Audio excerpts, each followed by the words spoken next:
Euro NCAP vient de présenter les résultats de ses derniers crash tests. Plusieurs voitures électriques s'illustrent, mais la Polestar 3 brille en devenant le meilleur score depuis 9 ans sur la sécurité des enfants. Bon alors, les résultats de ça... Moi, je vous sais ce que j'en pense à Euro NCAP, c'est très bien. C'est très bien que ça existe. Maintenant, je vais pas me... C'est pas un critère d'achat qu'elle ait 5 étoiles, c'est une voiture en fait. Au crash test, je m'en fous en fait. Qu'elle ait 3 ou 4 et 5, ça change strictement rien pour moi. Bon, par contre, c'est la 0 étoile, je vais me poser des questions, évidemment. Mais 3, 4, 5, franchement, ça... si tu commences à choisir ta voiture en fonction du nombre d'étoiles Euro NCAP, tu t'en sors plus en fait. C'est bon, c'est pas un critère primordial. Hein. Les résultats de sa dernière fournée de crash test ont été dévoilés dans un communiqué. Ils incluent la BYD Sea Lion 7, Honky EHS9, le Geely EX5, mais aussi Polestar 3. Ce dernier modèle brille en devenant le meilleur score depuis 9 ans. 93% sur la sécurité des enfants notamment. Le leader précédent était le modèle Y. Notons que la BYD Sea Lion 7 obtient la même note, mais le reste de ses résultats sont un peu moins bons.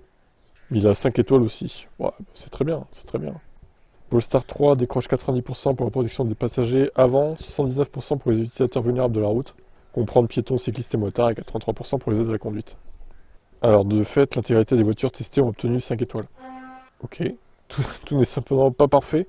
Les experts de l'Euro NCAP ont appliqué des pénalités au Geely EX5 sur la protection des enfants. Son système de détection n'était pas au goût de l'organisme, de même que des soudures détachées au niveau du montant latéral après le choc frontal. Oh, le chipotage, c'est incroyable. Honky EHS9, quant à lui, a subi une petite déchirure de l'airbag conducteur. La marque a réagi en annonçant un contrôle renforcé de la qualité chez le fournisseur et sur la ligne d'assemblage. Bon, s'il réagit, c'est très bien. Déjà présent dans plusieurs pays européens, la Polestar 5 arrivera en France, courant 2025. Pourquoi ils mettent Polestar 5 à la fin alors qu'on parle de la Polestar 3 depuis le début de l'article? Il y a petite coquille, les gars, là. Hein. C'est Polestar 3, pas Polestar 5, qu'on soit bien d'accord. Hein. Bref, ils ont fait une erreur, c'est pas grave, on leur pardonne. Est-ce que c'est un critère primordial pour vous, le test Euro NCAP, pour l'achat d'une voiture ou pas? Ça pourrait, hein, après. Pour moi, non, mais je vous laisse commenter. Je vous laisse me répondre en commentaire.